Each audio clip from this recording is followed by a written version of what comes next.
Hello hi welcome to cook class kitchen. இன்றைக்கி நம்ம கிச்சனில் ஒரு சூப்பரான கார்ன் சீஸ் ஆம்லேட் தான் பார்க்க போகிறோம். ரொம்ப சூப்பராக இருக்கும். உங்கள் குட்டீஸுங்க சூப்பராக என்ஜாய் பண்ணுவாங்க. இதை வாங்க எப்படி செய்கிறதுன்னு பார்க்கலாம். நான் வந்து ஒரு 2 முட்டை எடுத்திருக்கேன். அதுக்கு முன்னாடி இன்றைக்கி நான் வந்து இந்த மாதிரி பன் வந்து எடுத்திருக்கேன். நீங்கள் வந்து இதை மாதிரி கிடச்சா எடுத்துக்கோங்க, அப்படி இல்லைனா நம்ம நார்மல் பன் இருந்தாலும் எடுத்துக்கோங்க. இது வந்து நல்லா கொஞ்சம் திக்காக இருக்கிற மாதிரி இருக்கும். நம்ம ஊர் பன்னு மாதிரி சாஃப்டாக இருக்காது. சரி, ஓகே. இந்த பண்ணு வச்சு தான் இன்றைக்கி செய்ய போகிறோம்.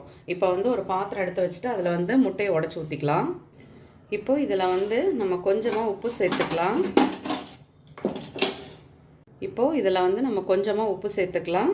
இந்த முட்டைக்கு எவ்வளோ உப்பு தேவையோ அந்தளவுக்கு உப்பு சேர்த்துக்கலாம். அடுத்து வந்து நான் பொடியாக கட் பண்ணி வச்சுருக்க பச்சை மிளகாய், அடுத்து வந்து கேப்சிகம் கட் பண்ணி வச்சுருக்கேன். அடுத்து ஸ்வீட் கார்ன் வேக வச்சு எடுத்து வச்சுருக்கேன். அதுதான் இது கூட சேர்த்துக்க போகிறேன். இது கூட கொஞ்சமாக தக்காளி, லாஸ்ட்டாக கொஞ்சமாக சில்லி ஃப்ளேக்ஸ் தான் சேர்த்துக்கிறேன். நீங்கள் குட்டீஸுங்களுக்கு கொடுக்குறதா இருந்தால் இதை ஸ்கிப் பண்ணிக்கோங்க, வேணும்னா சேர்த்துக்கோங்க. இப்போ இது எல்லாத்தையும் சேர்த்து நல்லா மிக்ஸ் பண்ணிக்கலாம். இப்போது அடுப்பில் தோசைக்கல் வச்சாச்சு. நான் வந்து இந்த பண்ணை வந்து 2 இதை மாதிரி கட் பண்ணி எடுத்துக்கிட்டேன். தோசைக்கல் சூடாயிடுச்சு, நம்ம எண்ணெய் ஊற்றிக்கலாம். இப்போது 1 ஸ்பூன் அளவு எண்ணெய் சேர்த்தாச்சு. எண்ணெய் சேர்த்துட்டு நம்ம வந்து ஆம்லேட்டை ஊற்றிக்கலாம். இப்போது ஆம்லேட் ஊற்றியாச்சு. நம்ம வந்துட்டு இந்த பண்ணை வந்து இந்த மாதிரி இதில் ப்ளேஸ் பண்ணிக்கலாம்.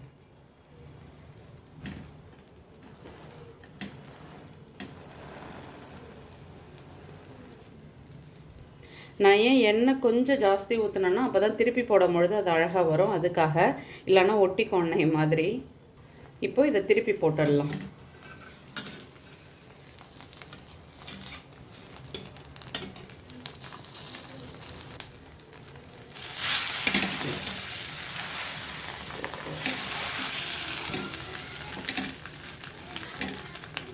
இப்போது இதை திருப்பி போட்டாச்சு.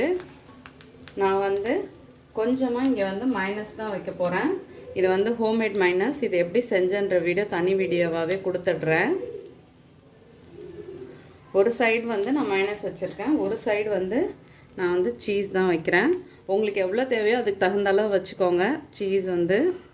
இப்போது இதை வந்து நம்ம அப்படியே ஃபோல்ட் பண்ணிடலாம்.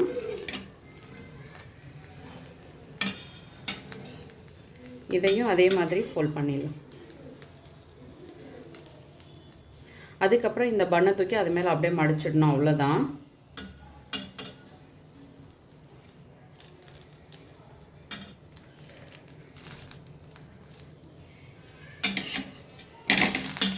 இப்போ 2 பக்கமும் திருப்பி வச்சு இதை நல்லா வேக வச்சு எடுத்துக்கலாம். இப்போது ரெடி ஆயிடுச்சு, நம்ம எடுத்துடலாம். சுட சுட சூப்பராக நம்மளோட கார்ன் சீஸ் ஆம்லேட் ரெடி ஆகிடுச்சு. நீங்களும் வீட்டில் ட்ரை பண்ணி பாருங்கள், ரொம்ப சூப்பராக இருக்கும். வீடியோ பிடிச்சா லைக் பண்ணுங்கள். என்னோடய வீடியோ உங்களுக்கு யூஸ்ஃபுல்லாக இருந்தால் சப்ஸ்கிரைப் பண்ணிக்கோங்க. தேங்க்யூ.